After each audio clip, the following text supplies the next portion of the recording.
Hello, everybody. This is Catholic Dad, video number 48. Love is a choice. Now, this video is going to be a hard one for a lot of people to swallow, and if you're too frail to watch it, please turn it off immediately. And I'm just kidding about that, because this is a message everybody in the world needs to hear. Absolutely everybody, from the terrorists in Afghanistan to the people on the wall of Mexico, to the average Joe or Sally that are living in a marriage that's difficult for them. That love is a choice.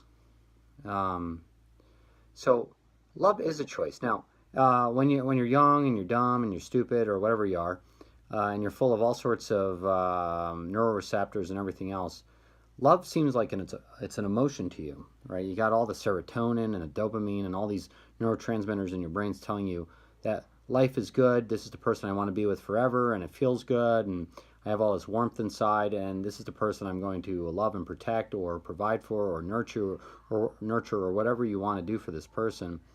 But that's a spiritual high. That's a chemical surge. It's something that that makes you feel good in the temporary. But I can guarantee you, each and every single one of you, that if you're living your life based upon the good feeling, the dopamine or the serotonin or whatever neurotransmitter is making you feel good, that will go away. And when that goes away, the basic premise that love is a choice becomes unearthed. It becomes as naked could be. It's the emperor has no clothes. That you are going to have to do hard, difficult things for the person that you claim to love, because you won't have the good feelings all the time. You'll have conflict in your life. You'll have difficult decisions to make. The person that you claim to love will drive you insane. The person that you claim to love, you will claim asks too much of you. And sometimes that becomes a burden, particularly when work is hard and you're putting in 14-hour days and you're grinding it out and you're coming home just falling through the door. Or you're raising kids and the kids are constantly eating at you and demanding entirely too much. And you're trying to multitask all the time, no matter what. That those interactions between husband and wife, boyfriend and girlfriend, and whoever else you may claim to love, that's going to become difficult to make to say that I love this person. And therefore it is boiled down to a basic decision. When you say you love somebody, does it mean you feel good about them? No, it doesn't.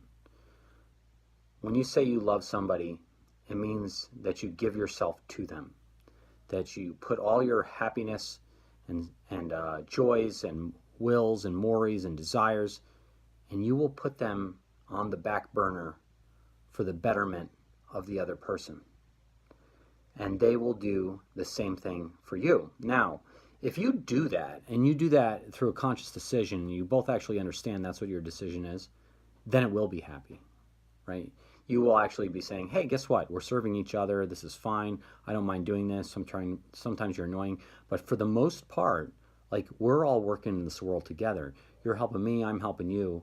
And then we can actually look forward. And we can form a future for ourselves and our kids and our family and everything else. And when you do that for the betterment of your children, that is where the hope of the future becomes reality.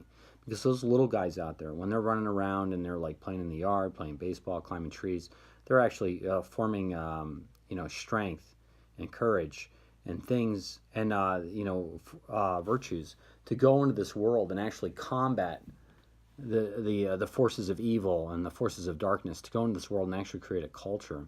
And if you can give that to the world through denying yourself and choosing to love somebody more than yourself, then the world becomes a much better place. But if you decide, I used to think you were great, but now you're a little too annoying for me to put up with, or your behaviors are not acceptable to me. And sometimes, and I agree, by the way, sometimes the behaviors of somebody within a relationship are unacceptable.